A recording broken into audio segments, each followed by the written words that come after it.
आज की वीडियो में हम लोग डिस्कस करने वाले हैं पॉलिटिकल साइंस में सब्जेक्टिव वाले क्वेश्चन आंसर को, वो भी बार बार पूछे गए इंपॉर्टेंट प्रीवियस सत्र में पूछे गए सारे कवर करने वाले क्वेश्चन। वीडियो को कंप्लीट देखिएगा। क्लिक करके सिर्फ ये देखने के लिए आए हो कि सर क्या पढ़ाते हैं, ये सर क्या करते हैं, तो वीडियो को क्लिक ही मत कीजिए, आप लोग चले जाइए। ठीक है, आप लोगों के लिए वीडियो नहीं है। जिनको पॉलिटिकल साइंस के सब्जेक्टिव वाले क्वेश्चन आंसर में 40 में अच्छा मार्क्स लाना है तो वीडियो को पूरा देखिएगा, नहीं तो आपको पता है, मेरे से बेटर आपको पता है जैक बोर्ड में किस तरीके से टीचर सब्जेक्टिव वाले क्वेश्चन आपको करवाते हैं। तो चलिए आज की वीडियो में सारे क्वेश्चन डिस्कस करते हैं और अपनी लैंग्वेज में सिंपल भाषा में मैं हमेशा इसी तरीके से क्वेश्चन करवाता हूं। तो चलिए पहला क्वेश्चन क्या आपका, निरस्त्रीकरण का क्या अभिप्राय होता है। यहां पर अगर इस वर्ड को देखा जाए, इसी में इसका उत्तर छुपा है। पूरी तरीके से व्याख्या कर सकते हो अगर इसका उत्तर एग्जाम में भूल जाओगे तो। देखिए यहां पर ये वर्ड क्या है, निरस्त्रीकरण, यानी जिसमें अस्त्र का उपयोग ना किया हो। अस्त्र मतलब होता है हथियार। तो आज के काल में, आज के टाइम में कौन से अस्त्र का उपयोग किया जाता है? बहुत सारे परमाणु हथियार हैं, बहुत सारे और भी हथियार हैं। तो इन सभी के बारे में यहाँ पर डिटेल से लिखा हुआ है निरस्त्रीकरण के अर्थ में, वही हम लोग देखेंगे। यहाँ पर क्या लिखा हुआ है, निरस्त्रीकरण का शाब्दिक अर्थ है सभी प्रकार के शस्त्रों के उत्पादन की समाप्ति। कहने का मतलब है विश्व युद्ध के समय बहुत सारे शस्त्र का निर्माण हो रहा था, बहुत सारे परमाणु बम का भी निर्माण हो रहा था छुप छुपा कर, जिसके लिए यहाँ पर इस सारे अस्त्र का निर्माण में रोक लगाया गया। परंतु इसका वास्तविक तथा व्यवहारिक अर्थ है कि विश्व शांति और सुरक्षा के लिए कुछ विशेष प्रकार के या सभी शस्त्रों के उत्पादन में कमी या समाप्ति करना। अगर हम लोग अस्त्र को बनाना बंद करेंगे, हथियार को बनाना बंद करेंगे, तो भाई विश्व में शांति तो फैली रहेगी, बनी रहेगी, सुरक्षा भी रहेगा, है ना। ये मतलब निकलता है कि निरस्त्रीकरण का मतलब पूरे विश्व में शांति रखना, सुरक्षा रखना। ठीक है, आगे यहाँ पर क्या लिखा हुआ, 2 या 2 से अधिक राज्यों द्वारा आपसी समझौते या स्वेच्छा से अपने शस्त्रों में कमी करना, उन्हें सीमित मात्रा में रखना या फिर उनके उत्पादन को समाप्त करना, और इस पर जो कदम उठाया जाता है उसी को कहा जाता है निरस्त्रीकरण। ठीक है, अगर मेरी बातों को आपको समझ में आता है, ठीक है, अपनी भाषा में, अपनी लैंग्वेज में अगर आपको समझ में आता है तो कमेंट भी कीजिएगा कि सर हाँ समझ में आता है, लेकिन मेरे तरफ से पूरे तरीके से प्रयास होता है कि पूरा उसका निचोड़ बता दूं। तो यहाँ पर देखिए नेक्स्ट क्वेश्चन क्या आपका, संयुक्त राष्ट्र संघ के 2 मुख्य उद्देश्य क्या है। तो संयुक्त राष्ट्र संघ के 2 मुख्य उद्देश्य, इसका हम लोग क्वेश्चन आंसर देखेंगे 2012 वाले क्वेश्चन आंसर में। ठीक है, चिंता मत कीजिए, आने वाला है क्वेश्चन। आगे देखिए नेक्स्ट क्वेश्चन, 9/11 का क्या अर्थ होता है। मोस्ट इंपोर्टेंट क्वेश्चन है। तो इसका जो अर्थ होता है ध्यान से समझिएगा। 11 सितंबर 2001 को आतंकवादियों द्वारा अमेरिका पर आतंकी हमले किए गए थे। कब किए गए थे, ध्यान से समझिएगा, 11 सितंबर। सितंबर कौन सा महीना होता है, तो 9 महीना होता है। ठीक है, और 2011 इस तरीके से हम लोग भारत में डेट लिखते हैं, लेकिन याद रखिएगा अमेरिका में जो डेट लिखा जाता है, महीना को पहले लिखा जाता है और दिन को बाद में लिखा जाता है। यानी जहां पर महीना लिखा जाता है वहां पर दिन को लिख देते हैं, और जहां पर दिन को लिखा जाता है वहां पर महीना लिखते हैं। यानी इस प्रकार से 9/11/2001, ठीक है, इस तरीके से लिखा जाता है। मतलब ये आपका मंथ हो गया, ये आपका डेज हो गया, ये आपका ईयर हो गया। तो यहाँ पर वही चीज़ बताया गया है कि इसे अमेरिकी में 9/11 आक्रमण कहा जाता है, जो घटना हुआ था 11 सितंबर 2001 को। अमेरिका में महीना को तारीख से पहले लिखने का चलन है, इसलिए यहाँ पर हम लोग को थोड़ा सा समझ में नहीं आता है कि ये क्या है। आप उल्टा पढ़िएगा 11 सितंबर। ठीक है, आगे यहाँ पर बढ़ते हैं next question number 14। Question number 14 क्या आपका, संयुक्त राष्ट्र सुरक्षा परिषद क्या है। यहाँ पर देखते हैं इसके आंसर को। यहाँ पर देखिए पॉइंट वाइज सारे आंसर है। ठीक है, कि संयुक्त राष्ट्र सुरक्षा परिषद क्या है, इसके कार्य क्या होते हैं, इसको बनाया क्यों गया है, यहाँ पर पॉइंट वाइज है। तो आप लोगों को क्या करना है, आंसर इसका 1 इसको लिखना है, पहला पॉइंट, फिर लिखना 2, फिर इस पॉइंट को लिखना है, फिर 3, फिर इस पॉइंट को लिखना है, इस तरीके से लिखना है। ठीक है, यहाँ पर भले ही यहाँ 1 दिया हुआ, यहाँ 2 दिया हुआ, यहाँ पर 3, 4, इस तरीके से आपको लिखना नहीं है, यहाँ पर दे दिया, लेकिन आपको सजा के एग्जाम में लिखना है। पहला पॉइंट आपका, संयुक्त राष्ट्र सभी सदस्यों की प्रभुत्ता और समानता के सिद्धांत में विश्वास रखता है। मतलब जो संयुक्त राष्ट्र संघ है वो सभी सदस्यों को समानता का सिद्धांत देता है, इसी में विश्वास रखता है। दूसरा पॉइंट क्या आपका, सभी सदस्य राष्ट्र का यह कर्तव्य है, जो भी सदस्य है इसमें, जो भी राष्ट्र हैं, उनका यह कर्तव्य है कि इस चार्टर के अनुसार उनकी जो जिम्मेदारियां हैं, ठीक है, उन्हें वे ईमानदारी के साथ निभाएं। तीसरा पॉइंट क्या आपका, सभी सदस्य राष्ट्र अपने विवादों का निपटारा शांतिपूर्ण तरीकों से करे। ठीक है, जो भी आपसी राष्ट्र में विवाद हो जाते हैं तो उस विवाद को एकदम शांतिपूर्ण तरीके से निपटारा करना है। नेक्स्ट पॉइंट, अन्य राष्ट्र की अखंडता और राजनीतिक स्वाधीनता का आदर करना है। कहने का मतलब है जो भी राष्ट्र में अखंडता, मतलब जिसमें एकता बनी हो, अखंड ना हो, उसी को ना कहेंगे अखंडता। तो उस देश या उस राष्ट्र का जो भी एकता है, वहाँ की जो भी राजनीतिक स्वाधीनता है, उसको रिस्पेक्ट करना है, इज्जत देना है, आदर करना है। अगला पॉइंट है, संयुक्त राष्ट्र इस चार्टर के अनुसार कोई कार्रवाई करे तो सभी सदस्य राष्ट्र को उसकी सहायता करनी चाहिए।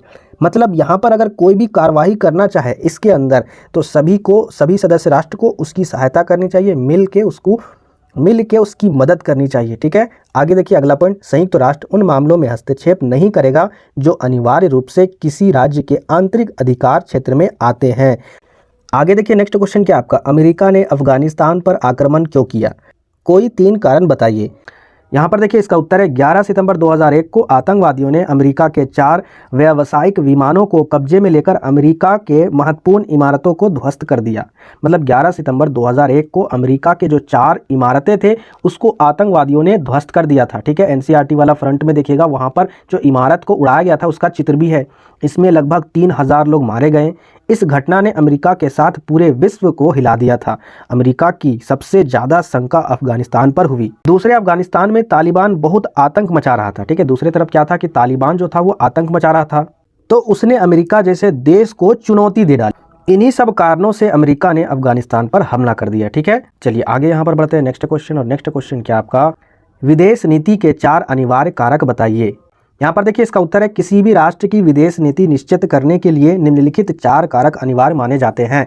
पहला, राष्ट्र हित में, दूसरा, राष्ट्र की राजनीतिक स्थिति में, तीसरा, पड़ोसी देशों से संबंध में, और चौथा, अंतर्राष्ट्रीय राजनीतिक वातावरण। ठीक है, अब यहाँ पर देख लेते हैं आगे क्या लिखा हुआ। प्रत्येक राज्य अपनी नीति जहाँ अपने राष्ट्रीय हितों के अनुसार निश्चित करता है, वहाँ उसे अन्य कारकों जैसे बदलती क्षेत्रीय राजनीति तथा विश्व में होने वाली घटनाओं के प्रभाव का भी ध्यान रखना पड़ता है। इसके अलावा विचारधाराएं, लक्ष्य आदि भी विदेश नीति निश्चित करने में सहायक होते हैं। ठीक है, चलिए आगे यहाँ पर बढ़ते हैं नेक्स्ट क्वेश्चन, एक ध्रुवीय व्यवस्था क्या है? एक ध्रुवीय व्यवस्था कहने का मतलब है जब शीत युद्ध स्टार्ट हुआ था उस समय 2 महाशक्तिशाली उभर कर आए हुए थे, एक यूएसए था और दूसरा यूएसएसआर। ठीक है, और ये दोनों प्रभुत्व दोनों का था। ठीक है, उस समय दोनों का प्रभुत्व था, यानी दोनों चाहता था कि मेरा प्रभुत्व हो और ये भी चाहता था कि मेरा प्रभुत्व हो। तो उस समय 2 ध्रुवीयता था, लेकिन जैसे ही यूएसएसआर का विखंडन हो गया तो उसके बाद किसका यहाँ पर वर्चस्व रहा? अमेरिका का रहा। ठीक है, यानी इसी का एक ध्रुवीय व्यवस्था कहा जाता है, यानी अमेरिका का। मतलब यहाँ वही चीज़ दिया हुआ, एक अंतर्राष्ट्रीय व्यवस्था में किसी एक महाशक्ति का अगर उभर कर दबदबा हो, उभर कर आए, उसी का दबदबा हो, तो वही कहलाता है एक ध्रुवीय व्यवस्था, बस और कुछ नहीं लिखना है। और यहाँ पर दूसरा पॉइंट लिख दीजिएगा, यहाँ से इस व्यवस्था की उत्पत्ति यानी इस व्यवस्था का उत्पत्ति यानी पैदावार कब हुआ? सोवियत संघ के विघटन के बाद, पतन के बाद। तो ये था यहाँ पर आंसर। आगे यहाँ पर बढ़ते हैं नेक्स्ट क्वेश्चन। और नेक्स्ट क्वेश्चन क्या आपका, गठबंधन क्या है? तो देख लेते हैं गठबंधन क्या है। जब 2 या 2 से अधिक पार्टियां आपसी सहमति से साझा कार्यक्रम के आधार पर चुनाव लड़ती है तथा सरकार बनाती है तो उस प्रक्रिया को गठबंधन कहते हैं। मतलब जैसे कि कांग्रेस का यहाँ पर गठबंधन हो रहा है, अभी वर्तमान में आप लोग देख चुके हो। कांग्रेस क्या करती है? कांग्रेस किसी अन्य निर्दलीय पार्टी या जो भी पार्टी है, ठीक है, आप लोग समझिए ना, नॉर्मल जो भी पार्टी है, जैसे झारखंड में जो सरकार है कांग्रेस की, वो एक गठबंधन की सरकार है। यहाँ पर कांग्रेस पार्टी के साथ कौन कौन गठबंधन में है? जेएमएम है, कहने का मतलब है जो हेमंत सोरेन का जो सरकार है वो भी है। तो इस तरीके से यहाँ पर 2-3 तरह के जो भी पार्टियां होती है आपसी साझा और सहमति के साथ, वो 2-3 पार्टी मिलकर अगर चुनाव लड़ते हैं किसी भी दूसरी पार्टी के खिलाफ में, तो वही कहलाता है गठबंधन। चलिए आगे बढ़ते हैं नेक्स्ट क्वेश्चन। और नेक्स्ट क्वेश्चन क्या आपका, तीसरा नंबर, सार्क के प्रमुख कितने देश हैं? तो यहाँ पर लिखा हुआ है टोटल 8 देश है, भारत, पाकिस्तान, नेपाल, बांग्लादेश, श्रीलंका, भूटान, मालदीव एवं म्यांमार। तो ये था आपका उत्तर। 4th नंबर क्वेश्चन क्या आपका, कंप्यूटर युद्ध क्या है? देख लेते हैं कंप्यूटर युद्ध क्या है। जब किसी युद्ध को दूरदर्शन पर विस्तार से दिखाया जाता है तो उसे कंप्यूटर युद्ध कहा जाता है। जैसे 1990 का प्रथम खाड़ी युद्ध को कंप्यूटर युद्ध कहा गया है, क्योंकि इसमें स्मार्ट बमों का प्रयोग हुआ था और दूरदर्शन पर भी दिखाया गया था, लाइव प्रसारण, है ना। तो ये है आपका इसका उत्तर। आगे देखिए नेक्स्ट क्वेश्चन 5, समाजवाद क्या है? पर देखिए इसका उत्तर है समाजवाद साम्यवाद का ही बदलता हुआ रूप है। साम्यवाद क्या होता है आप अच्छी तरीके से जानते हो, एक होता है पूंजीवाद, एक होता है साम्यवाद। साम्यवाद और पूंजीवाद अगर मैं आपको डिफाइन करना चाहूँ, पूंजीवाद मतलब होता है प्राइवेटेशन, साम्यवाद मतलब होता है सरकारी। ठीक है, तो सरकारी व्यवस्था जो होता है वही होता है साम्यवाद। तो यहाँ पर समाजवाद जो है वो साम्यवाद का ही बदला हुआ रूप है। जब उत्पादन के साधनों एवं संसाधनों पर सरकार का अधिकार हो जाता है तो उस विचारधारा को ही समाजवाद कहा जाता है। ठीक है, चलिए आगे बढ़ते हैं नेक्स्ट क्वेश्चन 6 नंबर, सोवियत संघ का अंतिम राष्ट्रपति कौन था? तो सोवियत संघ का अंतिम राष्ट्रपति मिखाइल गोर्बाचेव था, जिसके समय में सोवियत संघ का विघटन हुआ था। आगे यहाँ पर देखिए 7 नंबर, शीत युद्ध से आप क्या समझते हैं? यहाँ पर देखिए शीत युद्ध का यहाँ पर उत्तर क्या दिया हुआ है। शीत युद्ध वह स्थिति है जिसमें वातावरण तनावपूर्ण रहता है किंतु युद्ध नहीं होता है। दूसरे विश्व युद्ध के बाद पूंजीवादी और साम्यवादी देशों के बीच तनावपूर्ण स्थिति बनी रही और फिर रक्त रंजित युद्ध नहीं छिड़ा। यहाँ पर देखिए इसका उत्तर थोड़ा सा अधूरा है, लेकिन फिर भी लिख सकते हो, कोई दिक्कत नहीं है। शीत युद्ध का अगर रियल में डेफिनेशन आपको जानना है तो ध्यान से समझिएगा सिंपल लैंग्वेज में, कि द्वितीय विश्व युद्ध के बाद दो महाशक्तिशाली, एक आपका यूएसए और दूसरा यूएसएसआर, दोनों क्या कर रहे थे, ये साम्यवादी व्यवस्था के खिलाफ था और ये आपका पूंजीवादी व्यवस्था के खिलाफ था। तो इसी दोनों खिलाफत के कारण आपसी में, ठीक है, बिना बंदूक, बिना गोली, बिना बम युद्ध छिड़ने लगा आपस में, ताकि दोनों में से सिर्फ एक का प्रभुत्व रहे, वर्चस्व रहे, ठीक है। और इस कारण से कई आपसी देशों में भी बहुत भारी संकल्पना में बहुत भारी भीषण युद्ध भी स्टार्ट हुआ था इन दोनों के कारण। इसका रीजन क्या था, जैसे ये दोनों महाशक्तिशाली देश थे और इनका कहना था कि सारे जो देश है, राज्य है, राष्ट्र है, वो सारे इसके तरफ चल जाए या फिर इसके तरफ चल जाए, जिस कारण से आपस में देशों के बीच में कई भीषण युद्ध हुए। आप लोग देखे होंगे, जो आपका दक्षिणी एशिया है उस शहरों में भी युद्ध हुआ, इधर आपका पूर्वी एशिया में भी युद्ध हुआ, तो बहुत सारे युद्ध हुए। एनसीईआरटी अगर आप लोग पढ़े होंगे तो आपको पता चला होगा। तो यही था आपका शीत युद्ध। आगे देखिए 8 नंबर, भारत का संविधान कब लागू हुआ। तो भारत का संविधान 26 जनवरी 1950 को लागू हुआ। आगे देखिए यहाँ पर नेक्स्ट क्वेश्चन है, 2000 में गठित होने वाले 3 राज्यों के नाम बताइए। तो 2000 में गठित होने वाले 3 राज्य, पहला झारखंड है, दूसरा यानी ये बिहार से अलग हुआ था, दूसरा उत्तरांचल है, ये उत्तर प्रदेश से अलग हुआ था, तीसरा छत्तीसगढ़ है जो मध्य प्रदेश से अलग हुआ था। ठीक है, चलिए आगे बढ़ते हैं नेक्स्ट क्वेश्चन। और नेक्स्ट क्वेश्चन क्या आपका, कारगिल युद्ध क्या है। कारगिल युद्ध ऐसा युद्ध है जिसमें पाकिस्तान और भारत के बीच में युद्ध हुआ था।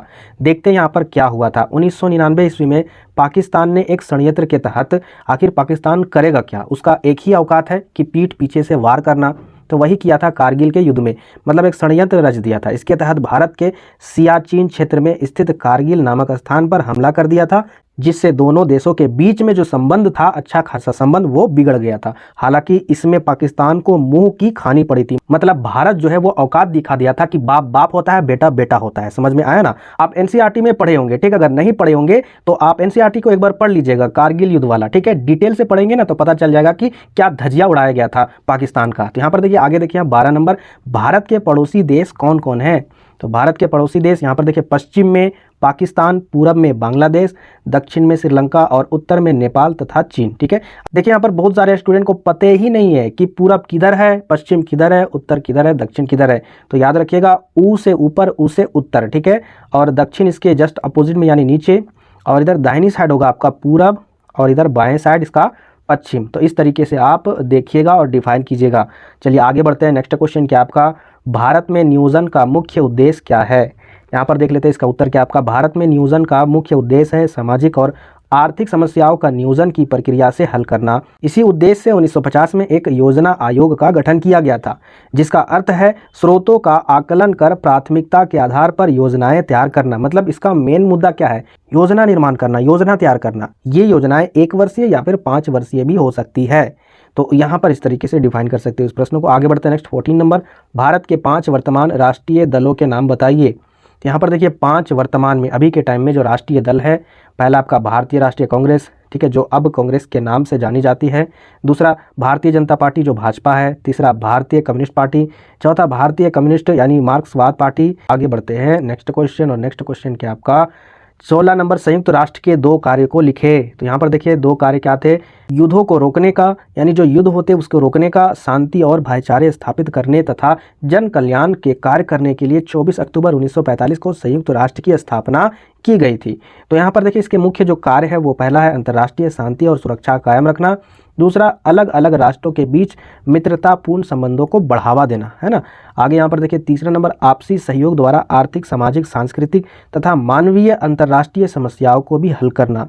यानी जो भी सामाजिक तौर से, सांस्कृतिक तौर से या मानवीय या अंतर्राष्ट्रीय समस्या हो उसको भी हल करना। ठीक है, आगे देखिए यहाँ पर, और इन सभी हितों को पूरा करने के लिए जो भी अलग अलग राष्ट्र है उस पर कार्यवाही में तालमेल रखना। तो आगे बढ़ते हैं नेक्स्ट क्वेश्चन 17 नंबर, पंचशील के सिद्धांत बताइए। यहाँ पर देखिए इसका उत्तर है, पंचशील शब्द का प्रयोग सबसे पहले 26 अप्रैल 1954 को किया गया था। अब यहाँ पर इसके 5 उद्देश्य क्या थे। पहला